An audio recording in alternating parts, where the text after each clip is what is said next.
नमस्कार, अवतार मीडिया में आपका स्वागत है। आपके साथ मैं रीना झा बालियान। खबरों का रुख करेंगे, लेकिन उससे पहले एक नजर डालते हैं इस वक्त की हेडलाइंस पर। राजधानी देहरादून में सीएम धामी का भव्य रोड शो। प्रदेश सरकार के 3 साल पूरा होने पर बहुउद्देशीय शिविर का आयोजन। मुख्यमंत्री ने की देवभूमि सिल्वर जुबली पार्क के निर्माण की घोषणा। उत्तराखंड में अवैध खनन के मुद्दे पर गरमाई सियासत। सांसद त्रिवेंद्र सिंह रावत ने अधिकारियों को दिया अमर्यादित बयान। खनन सचिव के जवाब से बौखलाए त्रिवेंद्र। भ्रष्टाचार के मुद्दे पर कांग्रेस ने सरकार को लिया आड़े हाथों। करणमारा बोले, बीजेपी राज में हर विभाग में हो रही गड़बड़ी, मनमर्जी से काम कर रहे अधिकारी। और उत्तराखंड में वन अग्नि की घटनाओं पर रोकथाम के लिए वन महकमा अलर्ट। विभाग ने तैयार किया forest fire mobile app, helpline number भी जारी। चलिए बुलेटिन की शुरुआत कर लेते हैं। मुख्यमंत्री पुष्कर सिंह धामी ने देहरादून में राज्य सरकार के सेवा, सुशासन और विकास के 3 साल पूरा होने के अवसर पर आयोजित कार्यक्रम में हिस्सा लिया। इस अवसर पर उन्होंने जन समस्याओं के समाधान के लिए लगाए गए बहुउद्देशीय शिविर का निरीक्षण किया। इससे पहले मुख्यमंत्री ने हाथीबड़कला से सर्वे स्टेडियम तक भव्य रोड शो में हिस्सा लिया। कार्यक्रम के दौरान मुख्यमंत्री ने राज्य स्थापना 25 साल पूरे होने के शहरों में देवभूमि सिल्वर जुबली पार्क का निर्माण करने की भी घोषणा की। नवाचार विकास के क्षेत्र में उत्तराखंड तेजी से आगे बढ़ा है और हमारे प्रधानमंत्री जी का जो एक विजन है विकसित भारत का संकल्प, उसमें उत्तराखंड भी तेजी से आगे बढ़ रहा है और हर क्षेत्र में आज उत्तराखंड नवाचार को बढ़ावा दे रहा है। अभी राष्ट्रीय खेलों का आयोजन हुआ, अपने आप में अभूतपूर्व आयोजन था। ग्लोबल इन्वेस्टर समिट जिसमें 80,000 करोड़ की आज हमारी ग्राउंडिंग पर काम शुरू हो चुका है और G20 की बैठकें यहाँ पर आयोजित हुई। अनेक आपदाओं के समय में भी जिस कुशलता से राज्य के तंत्र ने काम किया है, देश के तंत्र के साथ मिलकर अनेक लोगों ने उसकी पूरे देश भर में भी सराहना हुई है। अनेक ऐतिहासिक निर्णय और कानून बनाए हैं, चाहे वो नकल का कानून हो, चाहे पूरे देश में UCC सबसे पहले लागू करना हो, धर्मांतरण का कानून हो, दंगा रोधी कानून बनाना हो।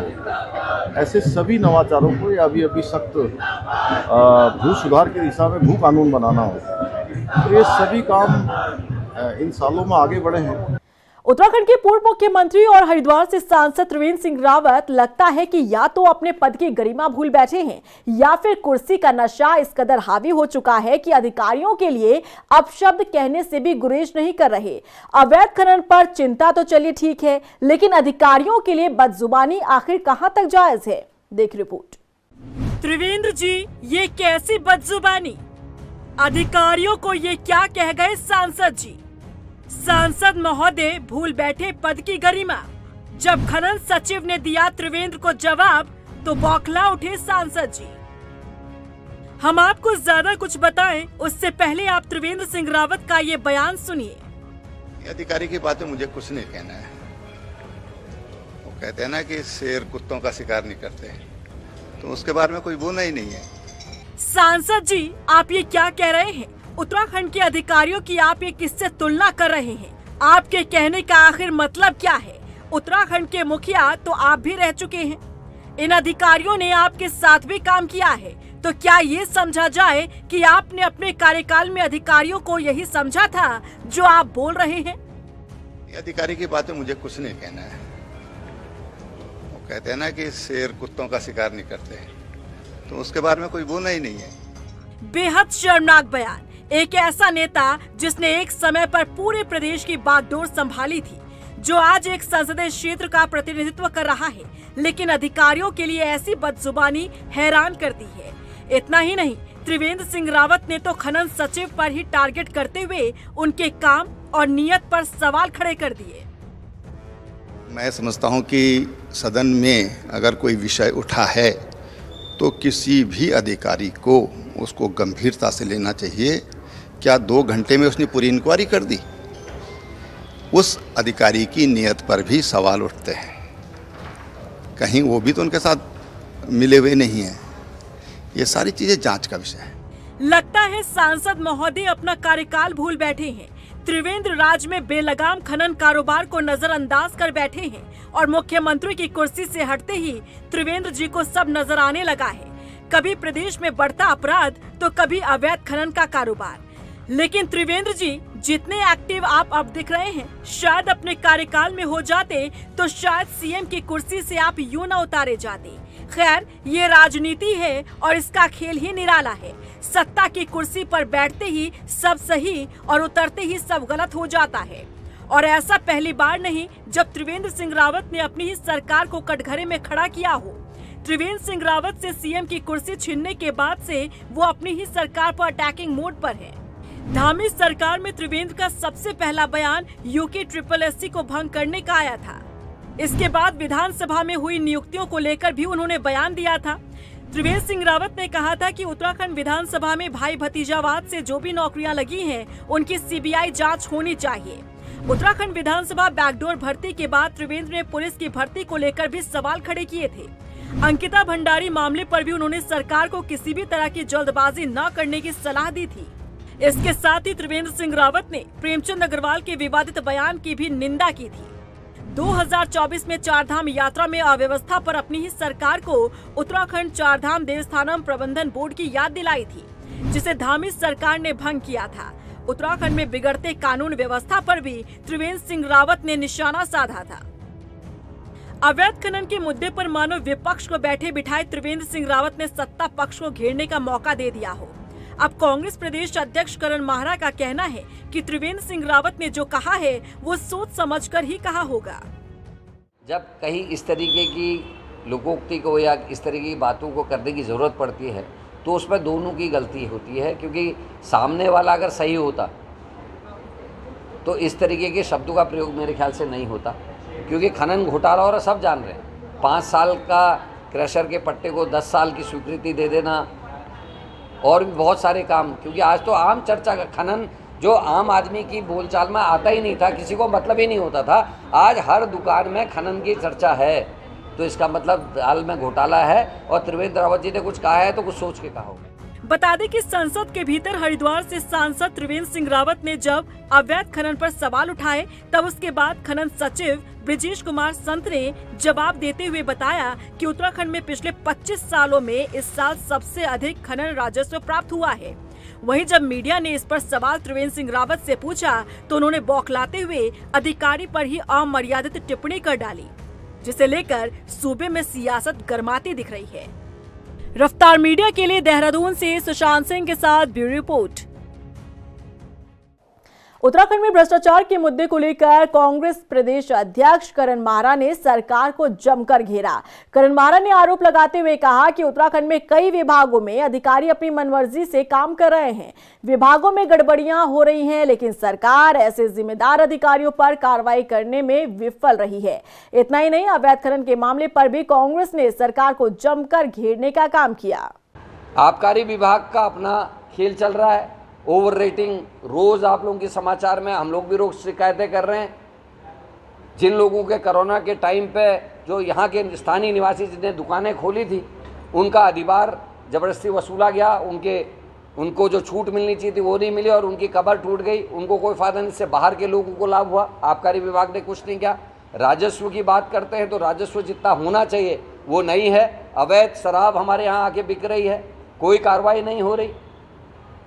हमारे यहाँ तमाम चीज़ें, आज महिला अपराध में हम आगे बढ़ गए, आज अपराधों में आप आगे बढ़ गए। खनन का हाल यह है कि ऐसे अधिकारियों को जो कभी एक प्राइवेट खान में जो है छोटे से कर्मचारी या मैनेजर होते थे, वो आज प्रदेश के खनन के सबसे बड़े अधिकारी बन के बैठे।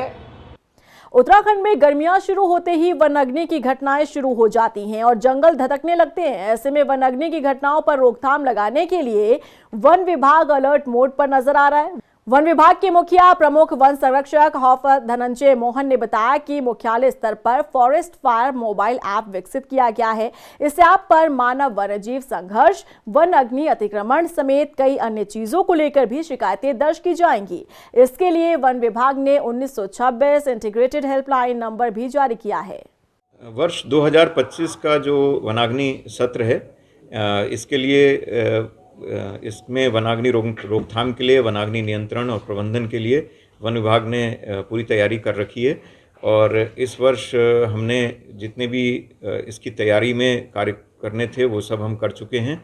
और विशेषकर मैं कहूँगा जन सहभागिता के लिए 5000 से अधिक हमने कार्यक्रम किए हैं गाँवों में, कस्बों में, हर जगह, जिसमें 1,30,000 से ज़्यादा लोगों ने प्रतिभाग भी किया है सीधे तौर पे। हमारे यहाँ control room, integrated control room बनाया गया वन विभाग की तरफ से, जिसमें हम फायर का भी डेटा लेते हैं और ये ह्यूमन वाइल्ड लाइफ कॉन्फ्लिक्ट की अगर कोई भी घटना होती है पूरे उत्तराखंड में, और इलीगल फेलिंग, अगर अवैध पातन जैसे पेड़ पूड़ कटने से रिलेटेड कोई भी घटना होती है तो उसका भी कॉल आ सकता है। तो इसके लिए वन विभाग ने एक हेल्पलाइन जनरेट कर रखी, इंटीग्रेटेड है, जो 1926, इस पर पूरे उत्तराखंड में कहीं से भी आप कॉल कर सकते हैं। और उसका यहाँ पर कॉल सेंटर बना हुआ है कंट्रोल रूम में, तो उस पर हमारा कोई भी कॉलर बैठा हुआ होगा और वो रिसीव कर लेगा, और फिर हम उसका डेटा लेके किस जगह से कॉल आई है तो वो आइडेंटिफाई करके फिर हम उस पर फीडबैक देते हैं। और उसके समस्या का निदान करने के लिए वहाँ पर जो रेंज ऑफिस या फिर डिवीज़न संबंधित जो डिवीज़न ऑफिस होगा वहाँ पर हम कांटेक्ट करते हैं, और फिर उनका वहाँ जो भी समस्या होगी, चाहे ह्यूमन वाइल्ड लाइफ कॉन्फ्लिक्ट की है या फिर फायर की है, तो वो सारा हम समाधान करवा देते हैं। वहीं लोहाघाट में उत्तराखंड सरकार के सेवा, सुशासन और विकास के सफल 3 साल पूरा होने के मौके पर कार्यक्रम का आयोजन किया गया। बहुउद्देशीय और चिकित्सा शिविर लगाए गए, जिनका लाभ उठाने के लिए बड़ी संख्या में आसपास के क्षेत्रों के लोग पहुंचे। और इस मौके पर धामी सरकार के 3 साल के कार्यकाल को सफल बताते हुए सरकार की उपलब्धियों का जिक्र किया। जो कार्यक्रम सरकार के 3 वर्ष पूर्ण होने पर सभी विकास खंडों में और सभी विधानसभा क्षेत्रों में आयोजित किए जा रहे हैं, उसी के अंतर्गत आज विकासखंड बाराकोट में कार्यक्रम का आयोजन किया गया है, जिसमें यहाँ सभी विभागों के द्वारा स्टॉल लगाकर जो भी योजनाएं हैं, शासकीय योजनाएं, उसकी जानकारी जनता को दी गई। विभिन्न लाभार्थियों का पंजीकरण किया गया है। हमारे जो स्वास्थ्य विभाग के द्वारा यहाँ 10 दिव्यांग प्रमाण पत्र बनाए गए हैं।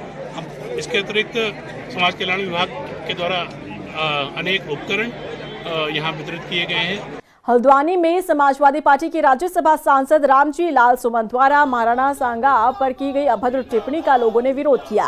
हिंदू समाज के लोगों ने एसडीएम कोर्ट में जोरदार प्रदर्शन करते हुए महाराणा सांगा पर की गई अभद्र टिप्पणी पर सांसद के खिलाफ कार्रवाई करने की मांग की। जो सपा का राज्यसभा जो सांसद है, उसके द्वारा जो रामजी लाल सुमन द्वारा जो अभद्र टिप्पणी की गई हमारे महापुरुष योद्धा महाराणा सांगा के लिए, वो बहुत ही निंदनीय है। वो इतना उसने अपनी मर्यादा भूल गया है। उसको ये नहीं पता कि उसने किसको गाली दी है। उसने हम सब सनातनियों को गाली दी है, जिसके लिए उसको छोड़ा नहीं जाएगा। हमने सिटी मजिस्ट्रेट द्वारा राष्ट्रपति जी को यह ज्ञापन सौंप रहे हैं कि उसको वहाँ से सदस्यता हटाया जाए और उसको वहाँ से निकाला जाए और कड़ी से कड़ी सजा। 22 मार्च को हरिद्वार जिले में कई मदरसों में प्रशासन द्वारा पूरे कागजात न होने पर सील की कार्रवाई की गई, जिसे लेकर ढंढेरा के मदरसा प्रबंधक ने खानपुर विधायक उमेश कुमार से मुलाकात की और सभी कागजात दिखाए, जिसके बाद उन्होंने जिलाधिकारी से बात कर मदरसों की सील खोलने की ऑर्डर दिया। कार्रवाई चल रही है, आप जायज कार्रवाई करिए। जो अवैध हैं आप उनको सील करिए, तत्काल करिए, वो अपने पेपर पूरे कर लें। जो कानून संबद्ध काम है, अगर उस प्रक्रिया को पूरा कर लेते हैं तो मुझे लगता है कि कोई आज से तो चल नहीं रहे, सैकड़ों सालों से चल रहे हैं। आज अचानक हम ये कहें कि हम सील कर रहे हैं, लेकिन हमें कारण तो बताना पड़ेगा। मैं बिल्कुल साथ हूँ, आप बताइए हमें कहाँ चलना, हम साथ चलेंगे आपके, लेकिन नाजायज मत सील लगा जा रही। किसी के कागज नहीं देखे जा रहे, किसी के डॉक्यूमेंट नहीं देखे जा रहे, जबरदस्ती जाके सील लगा रहे इनके पास। हर एक बार का उसमें कागज देखने के नोटिस भेजा इनके पास। किस तरह से विरोध क्या है कि विरोध हमारा कल काली पट्टी बांध के विरोध करा साइलेंट। हल्द्वानी में जनता दरबार के बाद 20 अस्पताल पहुंचे कुमाऊं कमिश्नर दीपक रावत को निरीक्षण के दौरान कई खामियां मिली। इतना ही नहीं, अस्पताल के वार्डों में कॉकरोच भी पाए गए और इन सभी खामियों पर जब कुमाऊं कमिश्नर दीपक रावत ने सवाल पूछा तब प्रशासन के पास कोई इसका जवाब नहीं मिला, जिस पर कार्रवाई करते हुए कुमाऊं कमिश्नर ने 20 अस्पताल के सीएमएस को नोटिस जारी कर सख्त कार्रवाई की बात कही। कई कॉकरोच, बल्कि 50-100 से भी ऊपर जो हमारे गद्दों पे वो पाए गए। यहाँ पे जब पूछा गया कि इसका क्या कारण है सीएमएस साहब से, तो इनका कहना है कि 1 तारीख से इनको पता है कि कॉकरोच यहाँ पे हैं, लेकिन आपने विजिट नहीं किया। मौके पे जब दवाई के बिल मांगे गए एंटी कॉकरोच के, तो कोई बिल्स भी यहाँ पे नहीं है। इनका कहना है बाजार से इन्होंने खरीद लिए थे लेकिन बिल नहीं है। दवाई देखने पे पता चला वो फ्लाइज को लेके और मच्छरों को लेके दवाई हो सकता है, सही दवाई हो भी ना। कई तरह के प्रोफेशनल पेस्ट मैनेजर्स हल्द्वानी में मौजूद हैं, उनकी सेवाएं लेनी चाहिए कि अस्पताल के अंदर कॉकरोच हैं, कई तरह के इन्फेक्शन हो सकते हैं, छोटे बच्चे वहाँ पे हैं। आई थिंक इसको गंभीरता से देखा जाना चाहिए। इसमें स्पष्टीकरण मैं अधिकारियों का प्राप्त कर रहा हूँ और आपको मैंने चेतावनी भी दी है कि पुनः इस तरह की शिकायत मेरे पास आएगी तो इस पे बहुत सख्त कार्रवाई आपके ऊपर की जाएगी। गदरपुर में आढ़ती एसोसिएशन ने मंडी सचिव को ज्ञापन सौंपकर दुकानों का किराया कम करने की मांग की। इस मौके पर एसोसिएशन के अध्यक्ष अनिल गगनेजा ने बताया कि सरकार ने साठा धान पर प्रतिबंध लगा दिया है, जिससे व्यापार पर भी असर पड़ेगा। ऐसे में व्यापारियों की आर्थिक स्थिति को देखते हुए नई मंडी स्थित दुकानों का किराया कम किया जाना चाहिए। तो किराया कम करने की है। ये जो किराया हमें 15,000 रुपये लगभग पड़ रहा है प्रति माह, और ये केवल 5,000 किया जाए, वरना जो साठी धान बंद किया गया इससे हमारी मंडी पूरी प्रभावित होती है। मंडी ही नहीं, हमारे यहाँ कम से कम 200-300 परिवार स्टाफ के भी इससे पलते हैं और हजारों पल्लेदार यहाँ पे काम करते हैं और अन्य लोग, किसान भी, पूरे उत्तराखंड का किसान भी इससे प्रभावित होगा, जो कि हमारी सरकार बार बार उसे आमदनी को किसान की दुगना करने की बात करती है, ये सीधे तौर पर प्रभावित होगी। हल्द्वानी में वकील के साथ मारपीट का मामला सामने आया है। शनिवार सुबह जब एक वकील जजीकोट जा रहा था, अचानक उसके साथ एक युवक ने मारपीट की और इसके बाद सभी वकीलों ने इकट्ठा होकर भोटिया पड़ाव पुलिस चौकी पहुंचे, जहां पर वकील के साथ मारपीट करने वाले युवक की गिरफ्तारी और उसके खिलाफ कानूनी कार्रवाई करने की मांग की गई। सुबह की घटना है, करीबन 10 बजे के आसपास की। एक हमारे साथी अधिवक्ता जो अपने घर से कोर्ट की ओर आ रहे थे, तो वहीं पे जो है एक व्यक्ति जो है उनकी ताक में बैठा हुआ था। जैसे ही हमारे अधिवक्ता साथी वहां पे पहुंचे तो उन्होंने उसके साथ बड़ी बुरी तरीके से मार पिटाई करी है हमारे अधिवक्ता साथी के साथ, और उनकी काफ़ी चोटें आई हैं। तो उसी घटना के क्रम में हम लोग उस व्यक्ति की गिरफ्तारी और तुरंत गिरफ्तारी के लिए यहाँ पे आज भोटिया पड़ाव चौकी में घेराव करने आए हुए हैं। 10 बजे के आसपास में जब एक अधिवक्ता महोदय हमारे न्यायालय परिसर में आ रहे थे, तो उनके साथ एक कोई विधि की छात्रा है, उनके भाई साहब ने कोई मारपीट कर दी और हम लोगों ने थाने में तहरीर दी है। और जिस व्यक्ति ने हमारे साथी अधिवक्ता के साथ मारपीट किया उसको गिरफ्तार करने के लिए हम लोग यहाँ पर सभी लोग एकत्र हुए हैं। किच्छा में 2 अलग अलग सड़क दुर्घटना में शनिवार को 3 लोगों की मौत हो गई और 5 लोग घायल हो गए। बता दें कि दरो चौक पर डंपर ने स्कूटी को टक्कर मार दी, जिसमें स्कूटी सवार पति पत्नी की मौके पर ही मौत हो गई। वहीं शंकर फार्म के पास अनियंत्रित छोटा हाथी ने ई रिक्शा को टक्कर मार दी, जिसमें एक की मौत हुई, कई लोग घायल हो गए। इन हादसों पर विधायक तिलक राज बेहड़ ने चिंता जाहिर करते हुए ओवरलोडिंग पर सवाल खड़े किए हैं। हाँ, जो एक घटना हुई है वो शंकर फार्म के पास में ये रोड है, जहाँ एक दुखद दुर्घटना एक कल हो चुकी थी। तो छोटा हाथी बता रहे हैं जो वहाँ के अपने रिक्शा के छोटा हाथी सितारगंज की तरफ से आ रहा था, एक टुकटुक था, वो सवारियाँ बता रहे थे। छोटा हाथी ने पहले टुकटुक को हिट किया, टुकटुक उछल करके डिवाइडर पार करके दूसरी तरफ से एक मोटरसाइकिल आ रही थी, 2 भाई उसमें थे, तो वो टुकटुक टकराया मोटरसाइकिल वाले से, उसमें एक की डेथ हो गई, एक घायल है। टुकटुक में 4 सवारियाँ थी, वो घायल हैं, उनको भी हॉस्पिटल भिजवा दिया है। दूसरी घटना दरू चौक के पास की है, डंपर है, तो पति पत्नी अब उनकी शनाख्त हुई है, शांतिपुरी के यहाँ संभवतः है, तो उन पति पत्नी की जो है डंपर के नीचे आके क्या जो घटनाएं घटित हुई हैं, आज कल भी एक एक्सीडेंट हुआ था शंकर फार्म पे, आज भी एक्सीडेंट हुआ है शंकर फार्म पे। कल एक गाड़ी उसमें गिर गई थी नहर में और आज 2 गाड़ियाँ भिड़ गई और एक दरऊ चौराहे पे डंपर के नीचे 2 लोग कुचल गए शांतिपुरी के। दुर्भाग्यपूर्ण है और इस तरह की घटनाएं नहीं होती। प्रशासन को इसके ऊपर गंभीर होना चाहिए, इसका विकल्प ढूंढना चाहिए कि एक्सीडेंटल जोन क्यों बनता जा रहा है। लोहाघाट के जनकांडे गांव में 3 दिन से लापता युवक का शव मिलने से क्षेत्र में सनसनी फैल गई। बताया जा रहा है कि 17 मार्च से 25 वर्षीय युवक लापता था, जिसकी तलाश पुलिस की तरफ से की जा रही थी। शनिवार सुबह तलाश के दौरान ग्रामीणों को पोखरी के पास सड़क के नीचे जंगल में युवक का शव मिला। इस घटना के बाद से परिवार में कोहराम मचा हुआ है। वहीं पुलिस मामले की जांच में जुट गई है। और इसी के साथ फिलहाल इस बुलेटिन में बस इतना ही, लेकिन चलते चलते एक नजर डालते हैं इस वक्त की हेडलाइंस पर। राजधानी देहरादून में सीएम धामी का भव्य रोड शो। प्रदेश सरकार के 3 साल पूरा होने पर बहुउद्देशीय शिविर का आयोजन। मुख्यमंत्री ने की देवभूमि सिल्वर जुबली पार्क के निर्माण की घोषणा। उत्तराखंड में अवैध खनन के मुद्दे पर गरमाई सियासत। सांसद त्रिवेंद्र सिंह रावत ने अधिकारियों को दिया अमर्यादित बयान। खनन सचिव के जवाब से बौखलाए त्रिवेंद्र। भ्रष्टाचार के मुद्दे पर कांग्रेस ने सरकार को लिया आड़े हाथों। करणमारा बोले, बीजेपी राज में हर विभाग में हो रही गड़बड़ी, मनमर्जी से काम कर रहे अधिकारी। और उत्तराखंड में वन अग्नि की घटनाओं पर रोकथाम के लिए वन महकमा अलर्ट। विभाग ने तैयार किया forest fire mobile app, helpline number भी जारी।